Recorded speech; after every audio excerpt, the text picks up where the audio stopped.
मुख्यमंत्री लाडकी बहीण योजना खूप काही गाजावाजा झाला आणि नमो शेतकरीचा पण गाजावाजा झाला। आता मुख्यमंत्री माझी लाडकी बहीण योजनेतील लाभार्थ्यांचे प्रत्येक निकषानुसार पडताळणी पूर्ण करण्यात आली असून त्यानुसार आता 40,28,28,00,000 महिला अपात्र झाल्या। याशिवाय नमो शेतकरी महासन्मान निधी योजनेतील सुमारे 14 लाख महिला शेतकरी या लाडकी बहीण योजनेच्या लाभार्थी असताना त्यांना आता या योजनेतनं परत एकदा वगळण्यात येणार आहे। सर्व ठिकाणं वगळून या महिलांना कुठं पात्र करणार आहेत आणि त्यांना कुठं लाभ कसा काय मिळणार आहे, आधी किती बजेट होता आता किती बजेट करून ठेवलं या सरकारने, आश्वासनं देऊन काय केलं आहे ते अगदी थोडक्यात जाणण्याचा प्रयत्न करणार आहोत। शेवटपर्यंत बघा म्हणजे तुम्हालाही देखील कळेल की नेमकी सध्याची परिस्थिती काय आहे। चॅनलला सबस्क्राईब करून ठेवा, लाईक करा, शेअर करा। विधानसभा निवडणुकीपूर्वी 1 जुलै 2024 पासून सुरू झालेले लाडकी बहीण योजनेसाठी ज्यांनी अर्ज केले त्यांना सरसकट काही महिने लाभ देण्यात आला, पण योजनेत निकष कडक असताना देखील अपेक्षेपेक्षा जास्त अर्ज आले। त्यामुळे मागील 5 महिन्यांमध्ये लाभार्थ्यांची जी काही पडताळणी ती खूप काही ग्राउंड लेवलला सरकारने सुरू केली आणि त्यानुसार 14,298 पुरुष लाभार्थी, 2,289 सरकारी महिला, संजय गांधी निराधार योजनेतील 2,32,000 महिला, 65 वर्षावरील 10,000 महिला, एका कुटुंबात 4 लाख महिला अशा या सगळ्यांची इथे पडताळणी झाली। याशिवाय 1,60,000 महिलांनी स्वतःहून लाभ नाकारला।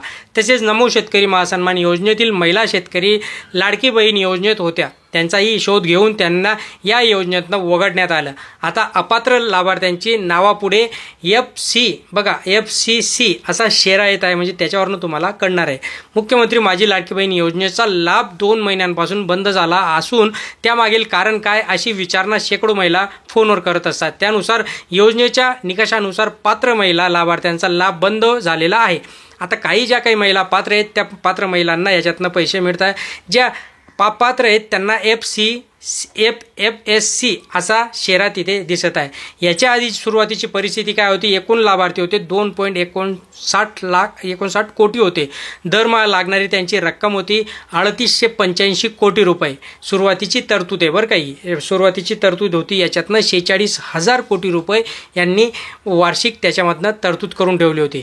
पडताळणीनंतर यांनी काय केलं, 59,000 महिला गड केल्या, लाख महिला गायब केल्या आणि 2 कोटीच फक्त ठेवल्या। आता दरमहा 3,000 कोटी यांना लागत आहेत आणि वर्षाची यांची तरतूद केली यांनी 3600 कोटी, म्हणजे खूप काही यांनी पैसा याच्यातनं कट केला आणि पुढच्या 5व्या वर्षी यांनी हे काय करतील, परत एकदा सर्व महिलांना हे पात्र करतील आणि सरसकट परत एकदा लाभ देऊन टाकतील।